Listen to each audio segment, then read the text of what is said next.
Assalamualaikum warahmatullahi wabarakatuh. Bismillah, innalhamdulillah, nahmadu wa nasta'in wa nastaghfiruh wa na'udzu bihi min syururi anfusina wa min sayyiati a'malina. May yahdihillahu fala mudhillalah wa may yudhlil fala hadiyalah. Asyhadu an la ilaha illallah wahdahu la syarikalah wa asyhadu anna Muhammadan abduhu wa rasuluh. Allahumma sholli ala sayyidina Muhammad wa ala ali sayyidina Muhammad, amma ba'du. Para pemirsa media Ma'arif rahimakumullah, marilah kita memanjatkan puji syukur biqouli alhamdulillahirabbil alamin atas segala curahan nikmat Allah Subhanahu wa taala kepada kita semua, sehingga sampai hari ini kita dapat menjalankan kewajiban ibadah puasa Ramadan dengan tanpa ada halangan suatu apa. Sholawat dan salam semoga senantiasa dicurahkan kepada baginda Rasulullah Muhammad Sallallahu Alaihi Wasallam, Nabi teladan kita semua, yang mudah-mudahan syafaatnya bisa kita rasakan kelak di yaumil akhir. Allahumma amin. Para pemirsa yang dirahmati Allah, ada sebuah kisah menarik tentang dialog seorang dokter pribadi Raja Harun ar-Rasyid dengan Ali bin Husain. Sang dokter berkata bahwa Al-Quran sebagai pedoman suci umat Islam tidak membahas ilmu kesehatan. Mendengar ini, Ali bin Husain menjawab, Allah Subhanahu wa taala mengumpulkan ilmu kesehatan hanya dalam setengah ayat Al-Quran. Kemudian Ali membacakan ayat, wa kulu washrabu wala tusrifu innahu la yuhibbul musrifin. Makan dan minumlah kalian dan jangan berlebih-lebihan. Sesungguhnya Allah tidak menyukai orang-orang yang berlebihan. Merasa belum puas, sang dokter kembali bertanya, tapi nabimu tidak mengajarkan ilmu kesehatan? Ali kembali menjawab, Nabi kami, Nabi Muhammad SAW, mengajarkan ilmu kesehatan dalam satu hadis. Kemudian Ali membacakan hadis, ma mala'a ibnu Adam wi'aan syarron min batnihi ila akhirih, yang artinya tidaklah bagi anak Adam memenuhi sebuah wadah yang lebih jelek daripada perutnya. Jika ia tidak mampu, maka cukuplah baginya beberapa suapan makanan untuk sekedar menegakkan punggungnya. Sepertiga lambung itu untuk makanan, sepertiga untuk minuman, sepertiga untuk pernapasan. Mendengar penjelasan ini, sang dokter berdecak kagum dan berkata, luar biasa, Hippocrates, bapak kedokteran dunia saja belum ada apa-apanya dibanding dengan kitab suci dan ajaran Nabi Muhammad SAW. Dari kisah ini, para pemirsa, kita dapat mengambil kesimpulan bahwa Islam bukan hanya mengajarkan ibadah syariah saja, tetapi mencakup semua aspek kehidupan termasuk kesehatan. Hal ini erat kaitannya dengan puasa Ramadan yang biasa dijalankan oleh umat Islam selama sebulan penuh. Bahwa apa yang diperintahkan oleh Allah kepada umat Islam untuk berpuasa bukan sebuah hal yang sia-sia. Puasa ternyata banyak sekali mengandung manfaat bagi kesehatan fisik maupun kesehatan psikis. Banyak sekali kajian-kajian ilmiah yang membuktikan bahwa puasa itu manfaatnya sangat banyak untuk kesehatan. Salah satu peneliti yang melakukan kajian tentang puasa adalah Dr. McFadden dari Amerika Serikat. Tidak tanggung-tanggung, Dr. McFadden melakukan penelitian tentang puasa selama hampir setengah abad, sejak tahun 1960 sampai 2009. Dan hasilnya sangat luar biasa. Ternyata tubuh kita, tubuh manusia itu membutuhkan puasa untuk kelangsungan kesehatan hidupnya. Dari penelitian ini membuktikan bahwa tidak ada efek negatif apapun ketika seseorang melakukan puasa. Apalagi puasa Ramadan 1 bulan penuh. Dari kajian ilmiah yang dilakukan, kita jadi tahu bahwa ajaran agama Islam tentang puasa ini bisa dibuktikan manfaatnya secara ilmiah. Ada mekanisme alami yang dilakukan oleh tubuh manusia ketika berpuasa. Ada namanya detoksinasi, rejuvenasi, ada juga relaksasi.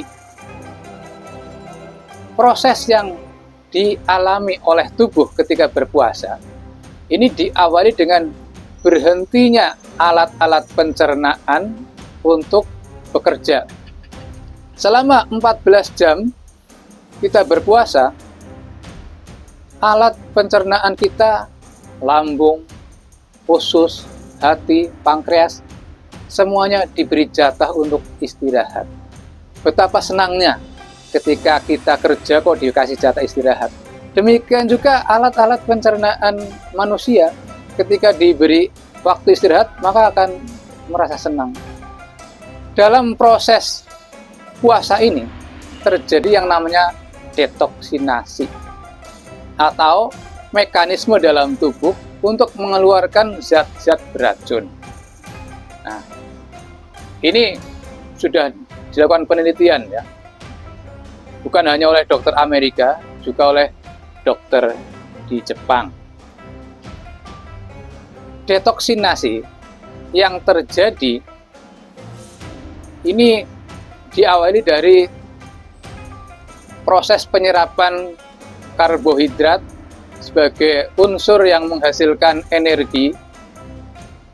Menurut penelitian, ini hanya makanan yang masuk ke dalam tubuh kita, ini hanya bertahan 6-8 jam. Setelah itu kalorinya sudah habis. Sampai berbuka puasa di 8 jam ditambah 6 jam. 6 jam itu secara alamiah tubuh membutuhkan kalori, sedangkan makanannya sudah tidak ada. Maka mengambil kalorinya adalah dari cadangan-cadangan sisa makanan yang ditumpuk dalam lemak di bawah kulit ataupun di usus. Proses peleburan lemak inilah yang bermanfaat untuk kesehatan, di mana kotoran-kotoran, sisa-sisa makanan yang terendap lama-lama berubah menjadi sampah beracun. Ini secara alamiah akan diproses, dikeluarkan oleh tubuh manusia, sehingga tubuh kita bersih dari racun-racun yang mengendap dari sisa-sisa makanan. Setelah itu terjadilah yang namanya peremajaan, di mana sel-sel yang rusak dimakan oleh sel-sel yang sehat, atau yang disebut dalam ilmu kedokteran autofagi. Mekanisme memakan sendiri, sel memakan sel. Ini sangat baik ternyata, karena sel-sel yang sudah aus, yang sudah tidak berguna, kalau mengendap di tubuh akan membuat penyakit. Ketika puasa, sel ini akan dimakan oleh sel yang dihasilkan karena lapar. Jadi kuncinya adalah lapar. Puasa ini mengosongkan perut supaya tubuh ini merasa lapar, menghasilkan sel-sel baru yang akan memakan sel-sel yang sudah tidak berguna. Sungguh puasa ini sangat ajaib manfaatnya.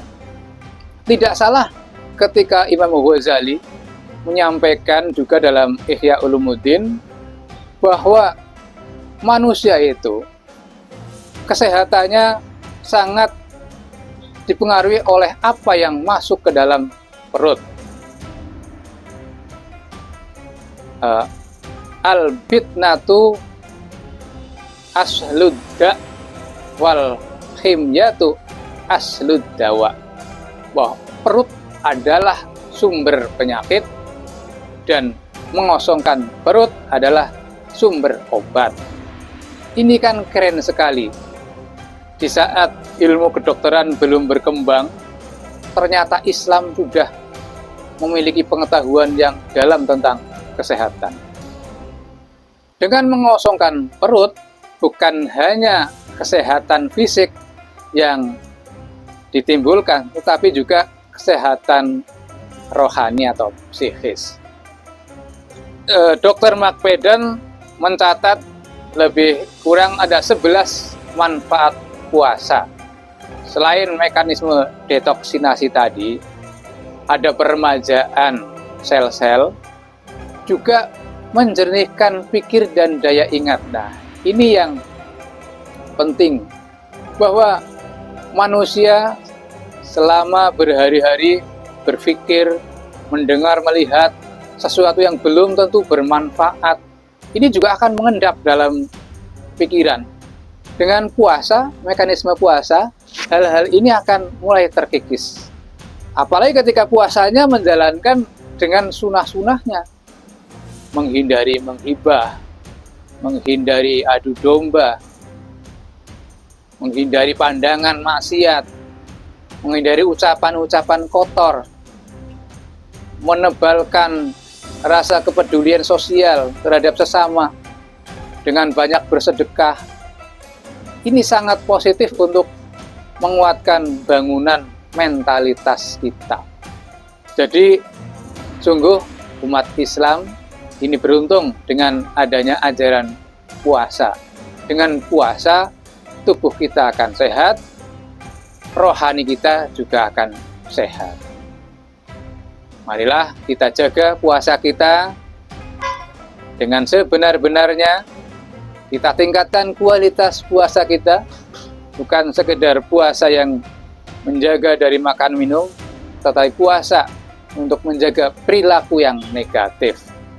Mudah-mudahan 1 bulan berpuasa ini dapat melahirkan kita menjadi orang yang suci kembali, seperti fitrahnya, suci dari dosa dan suci dari belenggu pikiran-pikiran negatif, sehingga menyongsong Syawal kita akan meningkat kualitas hidupnya. Kurang lebihnya mohon maaf. Jadi saya cukup sekian. Selamat menjalankan ibadah puasa. Wallahul muwaffiq ila aqwamit thoriq. Wassalamualaikum warahmatullahi wabarakatuh.